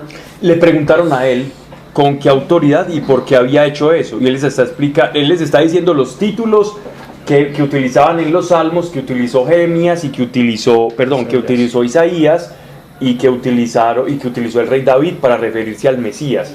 Al Mesías, porque para ellos para los judíos era supremamente grotesca la idea de un Mesías paciente. Es decir, de un Mesías así, como está describiéndolo Isaías en el capítulo 53. Para los judíos era grotesco, un Mesías que no tuviera porte real y que no fuera como el rey David y que llegara pues a ver entonces dónde están los romanos y todo. Para ellos era tan grotesca la idea que incluso prefirieron a un delincuente que a Jesús, es decir, al justo, al paciente, lo tomaron en el lugar del impío. Sí, hasta el 12, que ese versículo es impresionante. Todos errábamos como ovejas, cada uno por su lado, y el Señor cargó sobre él todos nuestros crímenes. Maltratado, aguantaba, no abría la boca, como cordero llevado al matadero, como oveja muda ante el esquilador, no abría la boca. Sin arresto, sin proceso, lo quitaron de en medio. Quien meditó en su destino, lo arrancaron de la tierra de los vivos. Por los pecados de mi pueblo lo hirieron. Le dieron sepultura con los malvados y una tumba con los malhechores. Aunque no había cometido crímenes ni hubo engaño en su boca, el Señor quería triturarlo con el sufrimiento. Si entrega su vida como expiación, verá su descendencia, prolongará sus años y por su medio triunfará el plan del Señor. Por los trabajos soportados verá la luz, se saciará de saber. Mi siervo inocente rehabilitará a todos porque cargó sus crímenes. Por eso le asignaré una porción entre los grandes y repartirá botín con los poderosos, porque desnudó el cuello para morir y fue contado entre los pecadores. Él cargó con el pecado de todos e intercedió por los pecadores. Pablo a Isaías. Justo. ¿Cómo? A Isaías Dios cómo le hablaba. A través de diferentes, ellos tenían, los profetas tenían varias maneras de comunicación con Dios. Uno era audible, otro era a través de visiones y otro eran unos éxtasis. Es que eso es demasiado teso. Sí. Esto seguro fue visiones acompañadas de éxtasis. Es que es una descripción súper detallada. Detalladísimo, o sea, pues porque es que las profecías del Mesías eran un anuncio de un Salvador, pero esta fue mirada con descripción física y situación y... Pablo, cuando dice que nadie se ocupó de sus descendientes, ¿cómo así? Pues que nadie se ocupó de los descendientes de Jesús, que no los descendientes. Pero dice que es que no tuvo descendencia. Por eso, pero dice nadie, y nadie se ocupó de sus descendientes. Porque no había descendencia para que alguien se ocupara de ella. En otras traducciones dice y no fue cortado pues como de la tierra y no hubo en él como descendencia. Es decir, pues como hombre, de una u otra forma, parte del propósito de un hombre judío era que se pudiera reproducir. Él no tuvo descendencia. Pero luego dice que la descendencia de él somos todos nosotros. Ajá, después ahí cuando lees más adelante, él pasa a ser entre los grandes de la tierra, y mira lo que dice ahí. Y después en Isaías 61 habla de la descendencia de él. Isaías 61 habla de lo que heredamos nosotros en él. Bueno, sigamos.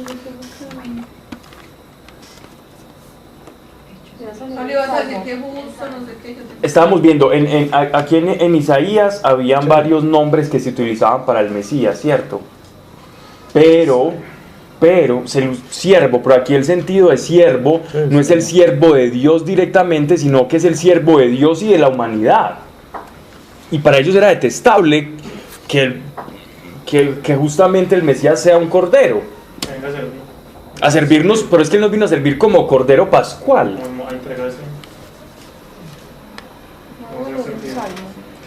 No hay necesidad. ¿O quieres que lo lea? Salmo 21:2. Le diste al rey lo que deseaba, no le negaste nada de lo que pidió. Tú has bendecido al rey con bienes y le has colocado en su cabeza una corona de oro. Él te pidió la vida y tú le diste una vida larga y eterna, refiriéndose al Mesías. Tú le diste la gloria con tu salvación, le diste la majestad y el honor, le hiciste inmensamente feliz en tu presencia al haberlo aceptado y bendecido. El rey conocía en el Señor, con mayúscula, y por fidelidad del Altísimo nunca fracasará. Dios mío, tu mano izquierda alcanza a tus enemigos, tu mano derecha derrota con poder a quienes te odian. Señor, te harás presente con tu furia y consumirás a tus enemigos por completo como en un horno. Todos los que acompañan a los enemigos de Dios serán destruidos, todos sus descendientes serán expulsados de la tierra. Porque hicieron sus planes contra ti, tramando todo, pero no lograron nada, porque tú los harás huir, utilizando contra ellos el arco. Señor, nuestras palabras alaban tu poder y nuestros cantos tu grandeza. Sobre todo el pasaje del Salmo 21:2 es el que le otorga la vida eterna, ¿no? Refiriéndose al Jesús que venció la vida, ¿no? Que venció la muerte, perdón. El Dios de nuestros padres ha glorificado a su siervo Jesús, a quien vosotros entregaste, negasteis en presencia de Pilato cuando éste juzgaba que debía soltar. Vosotros negasteis al santo y al justo, Isaías 53.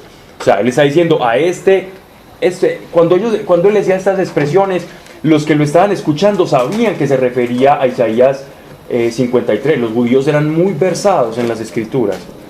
Y pedisteis que se os hiciera gracia de un homicida. Disteis la muerte al autor de la vida, Salmo 21. A quienes Dios resucitó de entre los muertos, de lo cual nosotros somos testigos.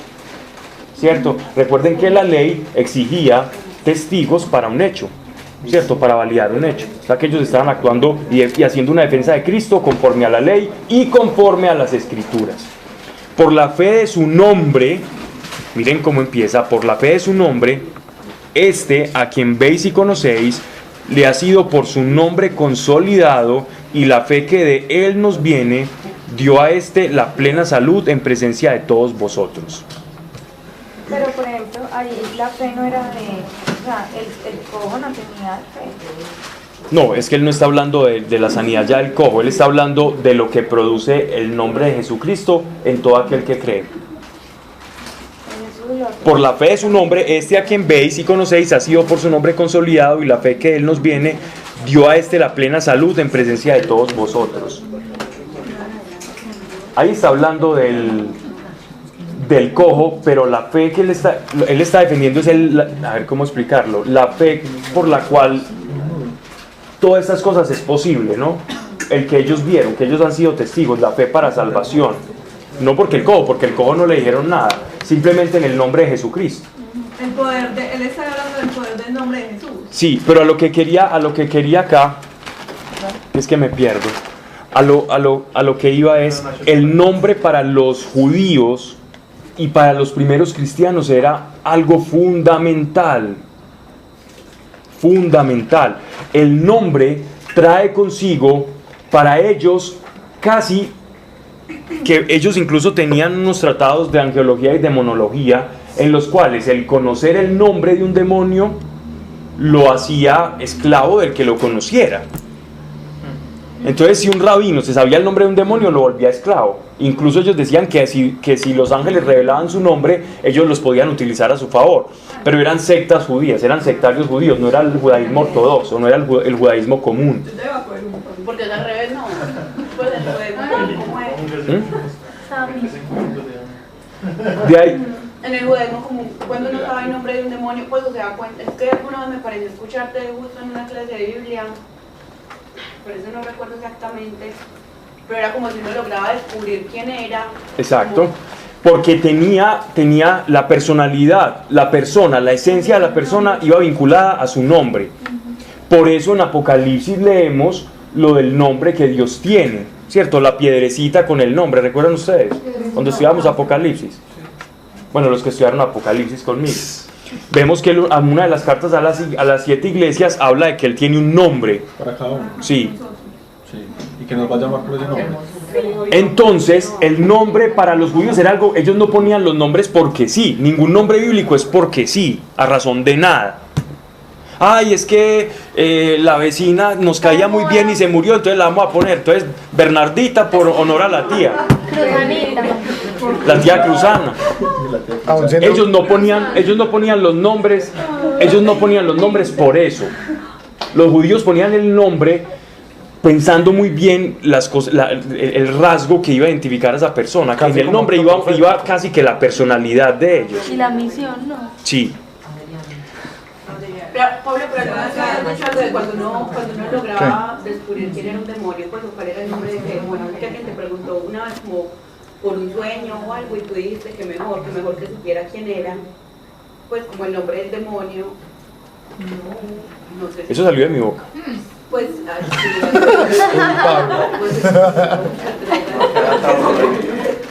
No. ¿Qué pasa con La clase de monólogo. pues creerle el nombre que le da un demonio? El demonio es padre de toda mentira. Entonces creerle qué nombre tiene es como cosita seria, ¿cierto? Sin embargo, si hay demonios que se autonombran, ¿cierto? Y el conocer su nombre implica el conocer su esfera de acción. Entonces, si conoces el nombre del demonio, sabes a qué esfera de acción tiene el demonio. Pero eso sería para alguien que no vaya liberado, no. Sí, pero no nos adentremos en esos temas todavía. La monitora de la clase, por favor. No nos vamos a adentrar en esos temas. La clase de monólogo. Aquí estamos hablando, quiero que estemos acá, quiero que todos estemos acá. Vamos con esto, el nombre es supremamente importante.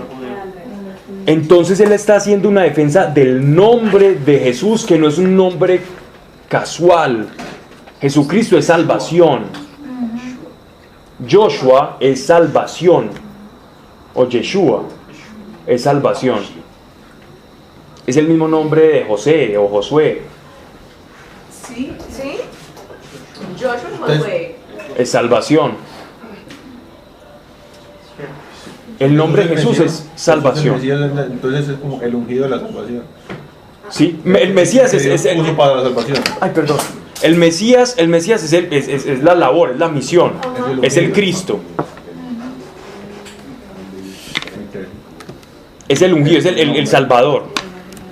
Entonces dice, eso se perdió Pablo, ¿cierto? sí, se ha perdido mucho. Por la fe de su nombre, a quien veis y conocéis, ha sido por su nombre consolidado. Miren la importancia que le da al nombre de Jesucristo. Es decir, que Él se ganó por mérito y por todo, es decir, que ese nombre fuera exaltado. Y están hablando de su nombre, están hablando de un rasgo de Él, que es su nombre. El nombre de Jesús no se puede separar de Él. Y la fe que de Él nos viene dio a la plena salud en presencia de todos vosotros. La oración en el nombre de Jesucristo, en el nombre del Mesías, es poder para la iglesia. Ahora bien, hermanos, ya sé que por ignorancia habéis hecho esto. Esta ignorancia es la misma a la que alude el apóstol Pablo cuando él dice que él era perseguido en los Gálatas, cuando él dice que él era perseguidor de los cristianos, pero por el celo de Dios, pero que él no sabía, pero que Dios le quitó el velo y él ahora puede ver y es apóstol, ¿cierto? Y que él se siente de esa manera pasada y alude como a su ignorancia. Entonces él les está dando como, eso en latín creo que dicen captiado benevolentiae, algo así. Es como que él está siendo benevolente con su público, ¿cierto? Para limar asperezas y le está diciendo, yo entiendo que ustedes lo hicieron porque ignoraron el propósito y el sentido de las escrituras. Pero ahora, con este hecho que están viendo acá, con este milagro, ustedes no tienen excusa de saber que en ese nombre ese paralítico andó. Y ese nombre fue exaltado por sobre todo nombre. Ahora bien, hermanos, ya sé que por ignorancia habéis hecho esto, como también vuestros príncipes. Príncipes se refiere pues a sus castas dirigentes y sacerdotales. Dios ha dado así cumplimiento a lo que había anunciado por boca de todos los profetas, la pasión de su Cristo. Isaías 53, entonces él ha utilizado siervo, justo, Mesías, o sea, Cristo. Ha utilizado todos los calificativos de Jesús. Cristología pura del apóstol Pedro. Arrepentíos pues y convertíos, para que sean borrados vuestros pecados, a fin de que lleguen los tiempos de refrigerio de parte del Señor, y envía a Jesús el Cristo que os ha sido destinado. Eso es muy lindo, porque en el corazón de Pedro, al igual que de la iglesia primitiva, la segunda venida de Cristo era pronta. Y la pregunta de la iglesia del año 100 en adelante era, bueno, ¿y cuán pronto es? Y ya había gente que se estaba cuestionando la segunda venida de Cristo por eso. Y el apóstol Pablo nos responde a nosotros de una manera muy bonita, este es por amor a sus fieles, creo que es Santiago. Vamos a leerlo, yo tengo por acá.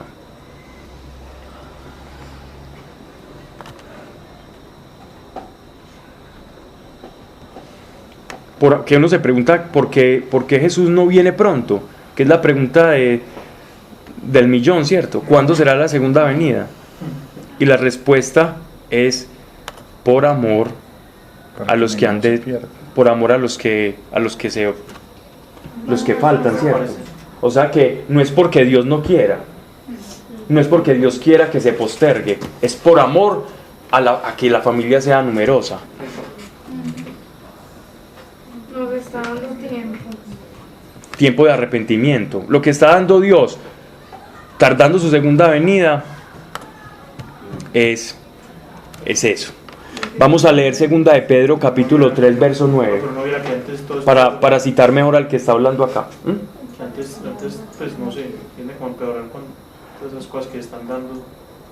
Sí, uno piensa eso. También era terrible. Pero antes si uno se pone a mirar el Antiguo Testamento, es que ahora está más disfrazado. Sí. Con las redes, hermano, ahora lo que pasa es que está muy disfrazado. Ahora parece bueno, que es el peligro. Ahora parece bueno, ¿sí? ¿Qué? Pero igual sigue creciendo la iglesia. Segunda de Pedro 3:9. Me huele a incienso. 3:9.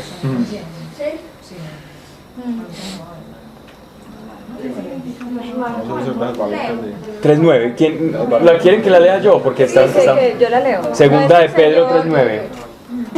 No se retrasa el Señor en el cumplimiento de la promesa, como algunos lo suponen, sino que usa de paciencia con vosotros, no queriendo que algunos perezcan, sino que todos lleguen a la conversión. Okay. O sea, Pedro pone aquí, sentencia en Hechos de los Apóstoles. Pedro no sentencia, y él mismo ya años después, porque esa carta se escribió muchos años después, él nos responde a nosotros el por qué la tardanza de nuestro Señor. Y eso es revelación pura del Espíritu. Segunda de Pedro. Esa es revelación pura del Espíritu Santo. ¿Por qué tarda el Señor? Ya no le preguntemos, Señor, ¿por qué tardas tanto? Sí, por amor a los... No faltaba el estribillo.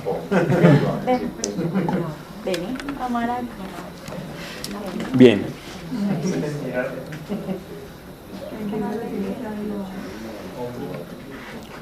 A quien el cielo debía recibir hasta llegar los tiempos de la restauración de todas las cosas, de que Dios habló desde antiguo por boca de sus santos profetas.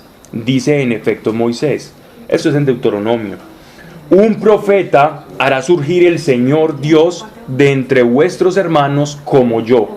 ¿Quién es yo aquí? Moisés. Vosotros le escucharéis todo lo que os hablare. Toda persona que no escuchare a ese profeta será exterminada de su pueblo. Y todos los profetas, desde Samuel y los siguientes, cuanto hablaron, anunciaron también estos días. Vosotros sois los hijos de los profetas y de la alianza que Dios estableció con vuestros padres cuando dijo a Abraham: en tu descendencia serán bendecidas todas las familias de la tierra. Dios, resucitando a su siervo, os lo envía a vosotros primero para que os bendiga al convertirse cada uno de sus maldades. Vamos a leer ese pasaje de Deuteronomio. Porque dice acá, hasta los tiempos de la restauración universal. ¿Cuál es la restauración universal? El final de los tiempos, cuando resucitemos.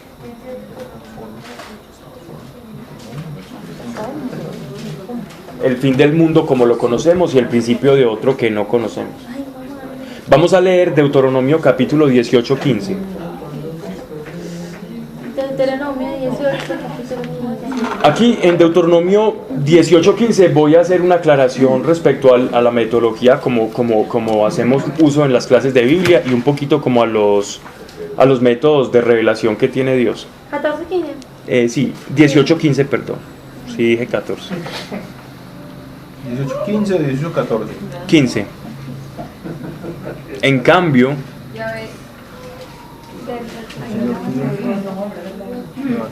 no puedo decir cualquiera. Se suscitará de en medio de ti, de entre tus hermanos, un profeta como yo, a él escucharéis. Es exactamente lo que tú pediste a Yahvé tu Dios en el Horeb. Hasta el 19. Bueno. El día de la asamblea, diciendo: no volveré a escuchar la voz de Yahvé mi Dios, ni veré más ese gran fuego para no morir. Y Yahvé me dijo a mí: bien está lo que han dicho, yo le suscitaré de en medio de sus hermanos un profeta semejante a ti. Pondré mis palabras en su boca y él les dirá todo lo que yo les mande. Si un hombre no escucha mis palabras, las que ese profeta pronuncie en mi nombre, yo mismo le pediré cuentas de él. Ay, qué versión tan benevolente. La mía dice: yo mismo castigaré al que no obedezca las palabras, que él hablará por mí. Tierna Valera. ¿Quién está hablando? Pablo, hacía rato que no decías un chistecito. Ay, me hacían falta, Pablo. Una Tierna Valera. Llegó ya la Reina Valera. Bien, sigamos. Pablo, ¿quién está hablando ahí? Moisés. Si vamos al contexto de ese pasaje de Deuteronomio capítulo 18, vamos a encontrar que el contexto histórico, cultural, inmediato de ese texto no se refiere inmediatamente dentro del contexto al Mesías. Si cualquiera judío lee eso, él va a pensar que él se está refiriendo a la instauración del ministerio profético que va a seguir después de Moisés, y que él va a desencadenar profetas dentro del medio del pueblo. Si uno lee un libro judaico que haga una exégesis de este pasaje, o lee partes del Talmud que hagan referencia a este pasaje, los rabinos que escriben o que hablan de este pasaje se refieren a la instauración del ministerio profético dentro de Israel, como la promesa de que Él les va a suscitar profetas, ¿cierto? Pero aquí Él está hablando en singular. No cualquiera, tenía que ser el apóstol Pedro con una revelación especial para la Escritura, el darse cuenta que ese pasaje era, aunque no excluía al ministerio profético, no es excluyente, se refería principalmente al ministerio del Mesías, al ser en singular. Eso no lo podía saber Pedro sino por revelación del Espíritu. No había otra manera, estamos viendo pura revelación del Espíritu Santo, hablando a través de Pedro y explicando las Escrituras. Es una cosa impresionante, ¿cierto? Y rubricado por el milagro del paralítico, del portón de la Hermosa. Entonces, eso le dio también la autoridad para poder defender el nombre de Cristo, en el cual levantaron al lisiado. Pablo, y aquí en Juan 7 también hablan de lo de Moisés. Jesús habla de Moisés, que no creen. Juan 7, 24, 25, que será Moisés el que los juzgue. Pues mostrando que se está hablando. En el contexto inmediato. La misma ley. Sí, por eso te digo que el contexto inmediato nos lleva a eso, pero a través de la revelación, de la profundidad de la revelación, que es la Escritura, vemos que la Escritura habla en diferentes lenguajes, y que una persona llena del Espíritu Santo va a tener mucha más riqueza que la riqueza contextual de la mera palabra. De eso ya habíamos hablado, pero vale la pena al ver cómo los apóstoles utilizan la Biblia de una manera con un grado de revelación impresionante. A quien en el cielo debía recibir hasta llegar los tiempos de la restauración de todas las cosas, de quien Dios habló desde antiguo por boca de sus santos profetas. Dice en efecto Moisés: un profeta hará surgir el Señor Dios entre los vuestros hermanos como yo. Ahora sí, Dios, resucitando a su siervo, os lo envía a vosotros primero para que os bendiga al convertirse cada uno de sus maldades. Única y exclusiva forma para acceder a las bendiciones del Mesías es el arrepentimiento. Nadie que se considere bueno puede entrar al banquete celestial, porque sería un mentiroso, y el mentiroso no entra, a menos que se arrepienta de su mentira. Y sería uno mentiroso pensando que es bueno. O haría a Dios mentiroso, o Dios lo escogería para ser Mesías. Vamos al capítulo 4. Ya no, estamos. Dolor de estómago. La crucificada moderna. Vamos al capítulo 4. Versículo 1. Mientras ellos hablaban al pueblo, sobrevinieron los sacerdotes, el oficial del templo y los saduceos. Hablemos de estas tres castas para que no se me olvide o se me pase. Aquí utilizan los sacerdotes, se referían, digámoslo así, como a todos los levitas que atendían toda la parafernalia que se suscitaba en el templo, ¿cierto?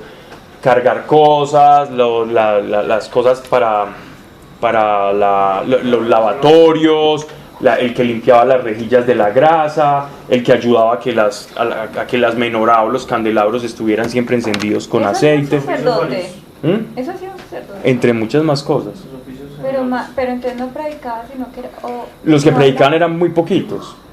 Eran los maestros de la ley. Casi todos los sacerdotes estaban en funciones muy físicas. Por eso hasta los 30 años, a los 30 años ya el sacerdote era como, ¿sí puede eso? No, porque les tocaba estar cargando becerros, cosas, era muy duro, no era fácil. Ellos eran los que hacían el sacrificio para mí. Sí. Entonces, esos son los sacerdotes. El oficial del templo era como una especie de sacerdote administrador, ¿cierto? Es un cargo.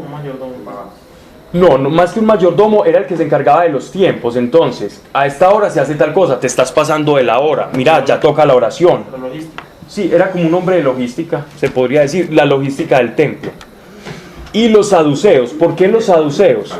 ¿Quiénes eran los saduceos? Los saduceos ya sabemos que dentro de las facciones que, digámoslo así, que proliferaban en la época contemporánea a Jesús, estaban los saduceos, los fariseos, los esenios, y los celotes, eran como las facciones más populares. Los saduceos era la casta sacerdotal más vinculada con la clase dirigente, con los reyes, con el dinero, con la opulencia, etcétera, etcétera. Y particularmente los saduceos no creían en la resurrección de los muertos, mientras que los fariseos creían en la resurrección. Y debido a eso tuvieron muchos problemas. Pero los saduceos, teniendo el favor de las personas ricas, se sostenían más fácilmente en el poder que los fariseos, que eran un poquito más segregados. ¿Estos no eran los que eran como unos monjes por allá alejados? No, esos eran los esenios. Entonces, estaban los saduceos. ¿Por qué los saduceos aquí aparecen y no aparecen los fariseos en este pasaje? ¿Por qué será? De acuerdo a lo que hemos venido leyendo. ¿Por qué aparecen los saduceos? ¿Por qué hacen mención a los saduceos tan fortuitamente, aparentemente, y no a los fariseos? De acuerdo a lo que yo acabo de decir. No es por el contexto, por donde se movían. Si estás diciendo que los fariseos se movían más, muy poco, pues posiblemente sí, podría ser por eso, pero es por algo más. Aunque sí, podría ser por eso, pero es por algo más. Participaron en la crucifixión y todo lo de Jesús. Y podría ser por eso, pero hay algo más. Porque tenían que velar por seguir resaltando esos reyes o esos dirigentes que habían y no dejar subir esa figura. Podría ser por eso. Porque se enojaron. Podría ser que no tenían ¿Qué acaba de decir Pedro? ¿Qué acaba de decir Pedro un versículo antes? A este resucitó Dios, ¿cierto? Y le dio vida. Ellos no creían en la resurrección. Entonces los fariseos se quedaron calladitos. Los fariseos dijeron, bueno, vamos a ver cómo desembalan, porque se sintieron como cuando uno tiene al lado un hincha del equipo de uno y hay 20 que no, pues es el amiguito ahí, por lo menos amiguito de 3 minutos, por decirlo de alguna manera, pues. Sí. Pero entonces los fariseos, ¿qué era lo que decían? Los fariseos creían en la resurrección de los muertos, los saduceos no. Pero los fariseos, ¿qué posición tenían dentro de la sociedad? Los fariseos eran tenidos como por los verdaderos sacerdotes que no eran sacerdotes. ¿Cómo así? Verdaderos sacerdotes que no eran sacerdotes. No ostentaban el cargo, pero el pueblo los consideraba como que los que sí verdaderamente deberían de estar allá. Cumplían la ley. Sí. Eran muy legalistas. Gozaban más del favor del pueblo los fariseos que los saduceos, pero los saduceos tenían el poder y gozaban porque estaban muy vinculados con los Herodes y con la clase dirigente y no se la peleaban con el imperio romano. Pablo, ¿sabes qué? Pero ellos ¿qué hacían? O sea, si no eran sacerdotes y no podían ejercer como tal, ¿por qué eran clasificados como fariseos? Porque todos tenían acceso al templo y podían enseñar en el templo. Ellos enseñaban. Pero de pronto, y en las sinagogas. Pero vos lo estás diciendo porque fariseo es una palabra que uno usualmente piensa que es alguien torcido, ¿o no? Porque no, cuando hablan de ellos como fariseos no se están refiriendo a que eran unos torcidos. El nombre de la secta. Exactamente. No, por eso, sino que no, los fariseos, de hecho los fariseos no predican, generalmente no solían predicar en el templo, no solían. Ellos, de hecho por los fariseos se crearon lo que se llamó las sinagogas. Las sinagogas eran como templos locales, ¿cierto? Donde ellos predicaban la palabra de Dios, porque ellos decían que el templo estaba siendo, pues que era una cueva de ladrones, pues, de personas que deberían estar allá. ¿Ves? Entonces gozaban más del favor del pueblo. Es como decir, uy, el párroco de la iglesia de allá de Engativá, de Tunjuelito, no.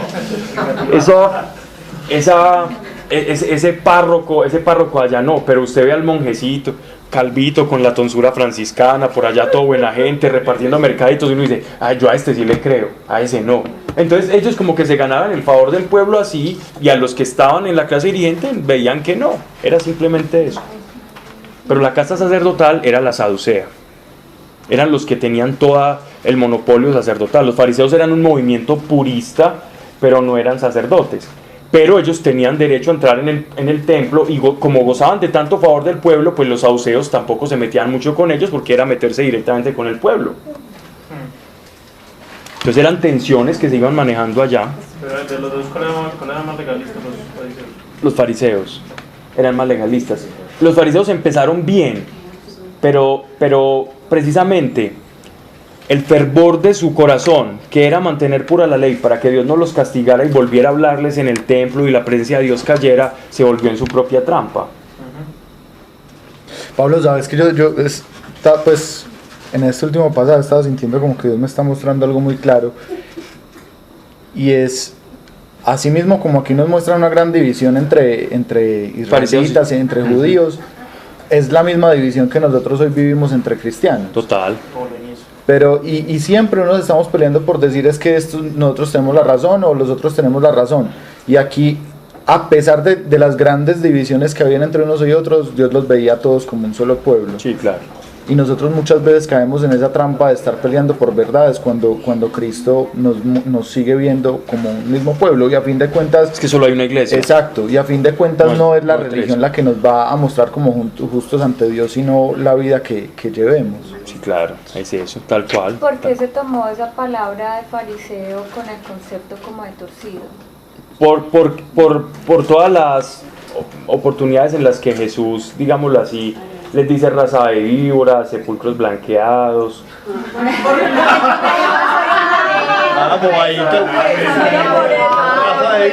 Entonces fue, y porque era quienes tenían como conocimiento, Martis, y porque era como quienes tenían el conocimiento de las cosas de Dios, y aún así no fueron en pos de él, sino antes en contra. Pero de hecho la palabra fariseo no, de hecho la palabra fariseo la utilizamos como peyorativa, pero en realidad no tiene nada que ver con eso.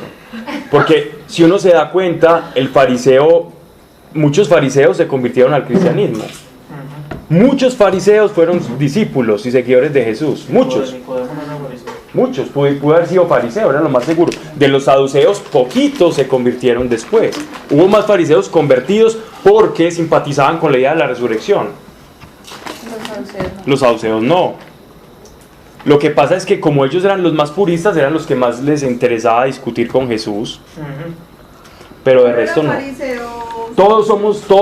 Todos tenemos la actitud farisaica, por decirlo de alguna manera. No echemos la culpa a una facción. Todos hemos sido sepulcros blanqueados, todos hemos sido hipócritas, todos hemos intentado poner en aprietos a otro porque creemos que sabemos algo en virtud de un conocimiento vano.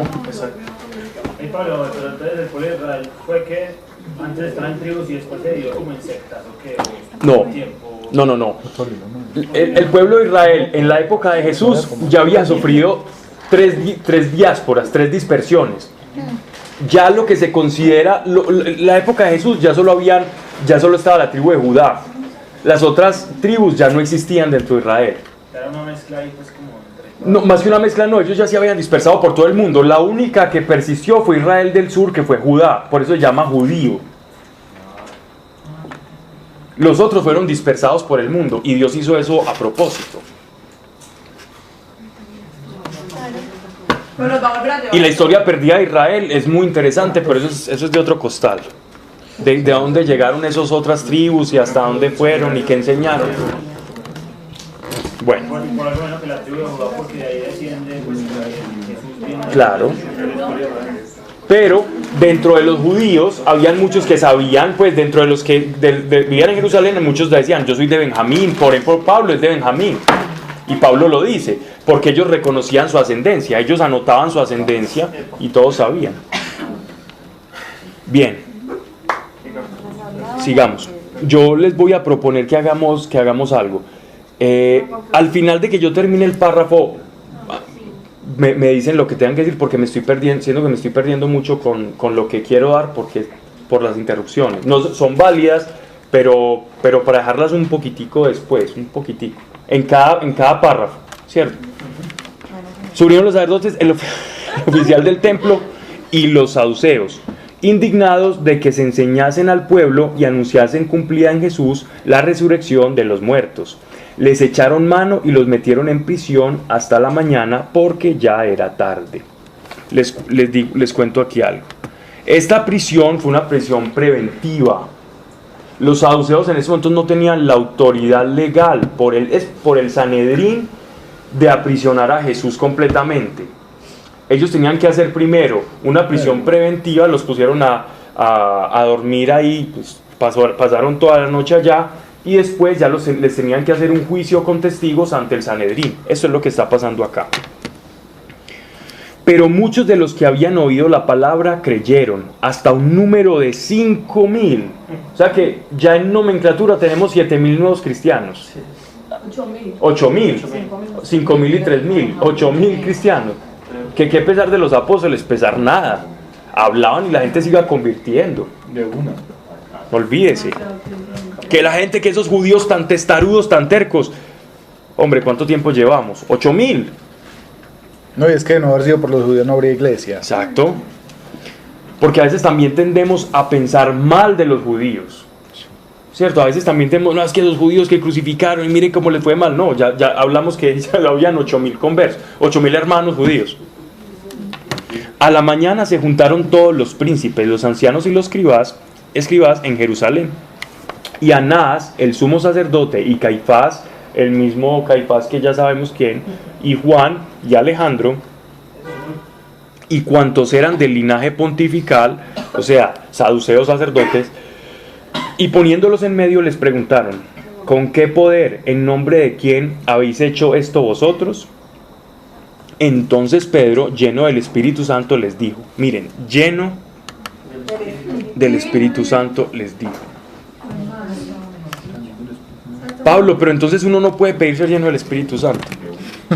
Lleno del Espíritu Santo les dijo, príncipes del pueblo y ancianos, ya que somos hoy interrogados sobre la curación de este inválido, por quien haya sido curado, sea manifiesto a todos vosotros y a todo el pueblo de Israel que en nombre de Jesucristo Nazareno, a quien vosotros habéis crucificado, a quien Dios resucitó de entre los muertos, por él, se halla sano ante vosotros. Les reveló el nombre y les reveló la resurrección de los muertos. Él les dijo, ustedes son saduceos y no me importa, él resucitó, yo soy testigo, y por este nombre lo hicimos. Y el más atrevido de todos y el más valiente. Él es la piedra rechazada por vosotros los constructores, que ha venido a ser piedra angular. En ningún otro hay salud, pues ningún otro nombre, miren la importancia del nombre, ningún otro nombre nos ha sido dado bajo el cielo entre los hombres, sabiendo la importancia de conocer el nombre de un ser espiritual. Sabía el apóstol Pedro la connotación del nombre para los judíos y la trascendencia. Él les tira esta perla, por el cual podemos ser salvos. Viendo la libertad de Pedro y Juan, y considerando que eran hombres sin letras y plebeyos, se maravillaban, pues los habían conocido desde que estaban con Jesús, y viendo presente al lado de ellos al hombre curado, no sabían qué replicar. Y mandándole salir fuera del Sanedrín, conferían entre sí, diciendo, ¿qué haremos con estos hombres? Porque el milagro hecho por ellos se manifestó notorio a todos los habitantes de Jerusalén y no podemos negarlo. Pero para que no se difunda más el suceso en el pueblo, conminémosles que no hablen a nadie en este nombre. Y llamándolos, les intimaron no hablar absolutamente ni enseñar en el nombre de Jesús. Pero Pedro y Juan respondieron y dijéronles, juzgad por vosotros mismos si es justo ante Dios que os obedezcamos a vosotros más que a Él. Porque nosotros no podemos dejar de decir lo que hemos visto y oído, o sea, su testimonio. Pero ellos les despidieron con amenazas, no hallando motivo para castigarlos, y por causa del pueblo, porque todos glorificaban a Dios por el suceso. El hombre en quien se había realizado el milagro de la curación pasaba de los 40 años. 40 años de estar así. Todo el pueblo lo conocía. Claro, no tenían nada que decir. Ante ese hecho no podían decir nada, se quedaron desarmados. Pablo, yo tengo una... ¿Ya terminaste, Pablo? Sí.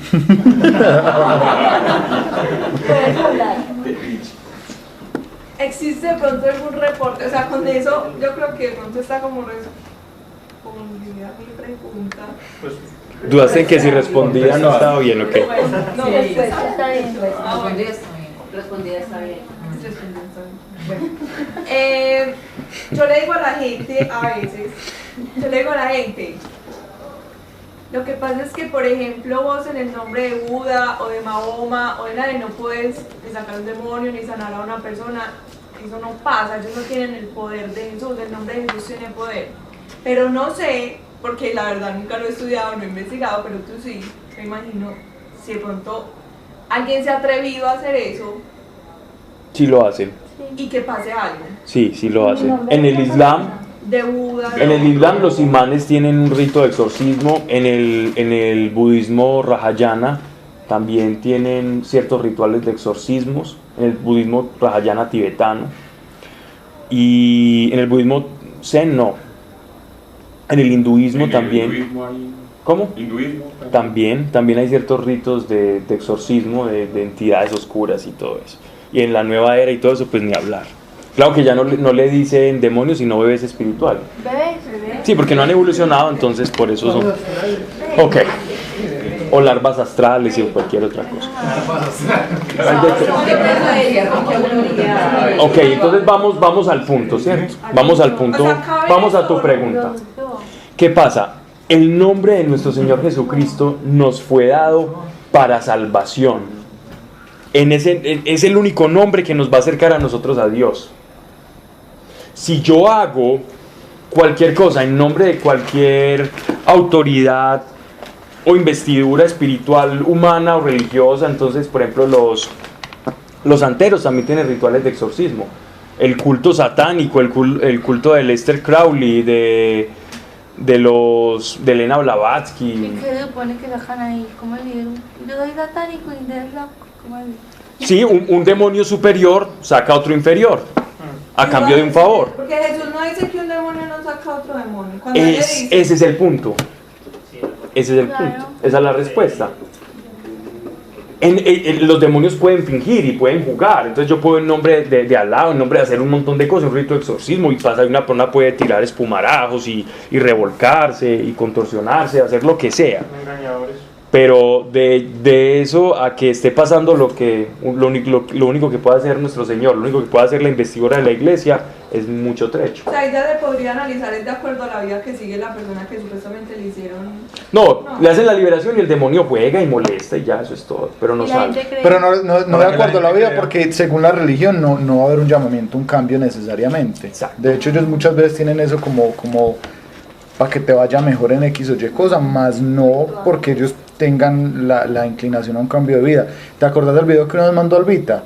De ese tipo que fue medio yogi, y él decía que en algún momento Dios le reveló que, por ejemplo, cuando había un demonio que se manifestaba en forma de enfermedad en la vida de una persona, a ellos les habían metido el cuento de que podían sacarlos, y que él oraba por una persona y él veía que se sanaba, pero que por a los 6 meses volvía, que hasta que él se dio cuenta que en realidad no era que los pudieran sacar, sino que podían hacer que se movieran, y que durante un tiempo permanecían ocultos pero volvían y se manifestaban. Hacían una sustitución sintomática. Y es la astucia del demonio. Pero los deja, por ejemplo, sanos un tiempo y ya no, supuestamente le quita el dolor del estómago, pero le aparece un dolor de cabeza al tiempo. Entonces genera una dependencia del babalao, del brujo, etcétera, etcétera. En la santería hacen eso. Pablo, ya que no hay una liberación verdadera. No hay, falsa, es completamente falsa, es una falsificación. Pero el demonio juega con una aparente liberación, que es lo que está diciendo Sebastián. Se te puede quitar el dolor, se te puede quitar la molestia, el sueño, las pesadillas, pero después se manifiesta en otra cosa maluca. O sea, que no hay una autoridad. No hay autoridad. Ahí es un engaño. La respuesta es esa. Es la astucia del demonio. Claro. Se camufla. La respuesta es: no hay ningún nombre, sobre todo nombre, que te dé autoridad para explorar un demonio. Solamente el nombre de Jesús. Solo hay exactamente, no hay más. Y los demonios lo saben. Yo no sabía pues que existían otras cosas de eso. Y muchas. De hecho, los judíos de la época de Jesús también tenían ritos de exorcismos. Pablo se encontró con unos de ellos. Bueno, sigamos.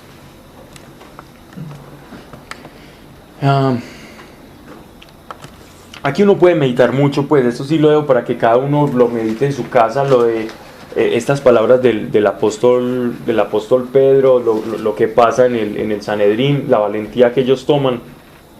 Es algo que no hay que explicar mucho porque es casi que concluyente por el texto mismo. Versículo 23. Los apóstoles despedidos, para terminar aquí hasta terminamos en el 31. Los apóstoles despedidos se fueron a los suyos y les comunicaron cuanto les habían dicho los jefes de los sacerdotes y los ancianos. O sea que se fueron todos felices después de ser encarcelados y viendo el milagro donde estaba la iglesia local, seguro estaban partiendo el pan, cantando, haciendo alguna cosa, y ellos llegan todos contentos, todos mugrientos, me imagino, contándoles todo lo que había pasado. Ellos, en oyéndolos, a una levantaron la voz a Dios y dijeron: Señor, tú que hiciste el cielo y la tierra y el mar y cuanto en ellos hay, que por boca de nuestro padre David tu siervo dijiste: ¿por qué protestan las gentes y los pueblos y meditan en cosas vanas?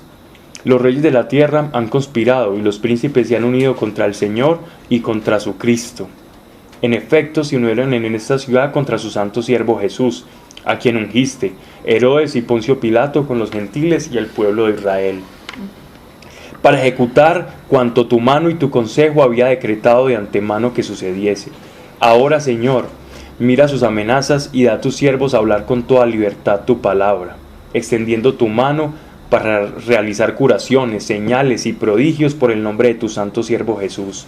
Después de haber orado, tembló el lugar en que estaban reunidos y todos fueron llenos del Espíritu Santo y hablaban la palabra de Dios con libertad. Oraron conforme a la voluntad del Señor y ¿qué llegó? El Espíritu Santo. Poder. Pero ellos ya poder porque ellos ya tenían el Espíritu Santo. Llegó poder. Les abrió las puertas, ¿cierto? Más pues. O sea, pero y tembló. Se habían añadido un montón. Sí, probablemente claro, no tenían también. La presencia del Pero Espíritu esta oración que ellos están diciendo acá, lo importante acá de este pasaje es que es una oración conforme a la plena voluntad de Dios.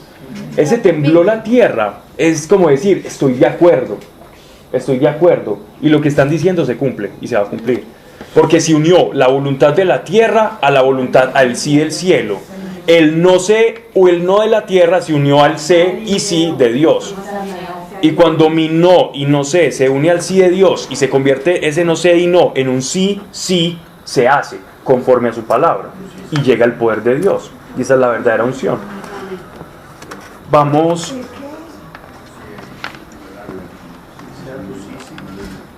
a orar.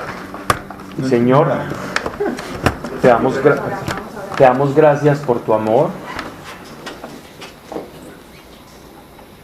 Padre, que hoy nuestras voluntades sean una, que nuestro querer sea tu querer. ¿A dónde quiere que vayamos, Señor?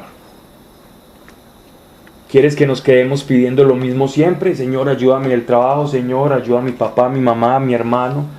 Señor, dame esto. ¿Quieres que sigamos en esa actitud, Padre? ¿O quieres que conozcamos qué es lo que quieres para nuestra vida, Señor? ¿Cuál es tu voluntad para cada uno de nosotros? ¿Cuál es, Señor? ¿Cuál es, Padre? ¿Cuál es? Para que nuestro sí sea como tu sí. Y nada nos pueda detener conforme al propósito por el cual nos has llamado. No importa el carácter, no importa quién creamos que somos, pero que creamos quién tú eres, Señor. Padre, en el nombre de Cristo Jesús te pedimos, nos des una vislumbre, Señor, nos des una porción, una visión de lo que quieres con nosotros, Señor, para que nuestro sí sea uno. Y para que como iglesia podamos pedir y ponernos de acuerdo en tu nombre, pero de acuerdo en tu nombre.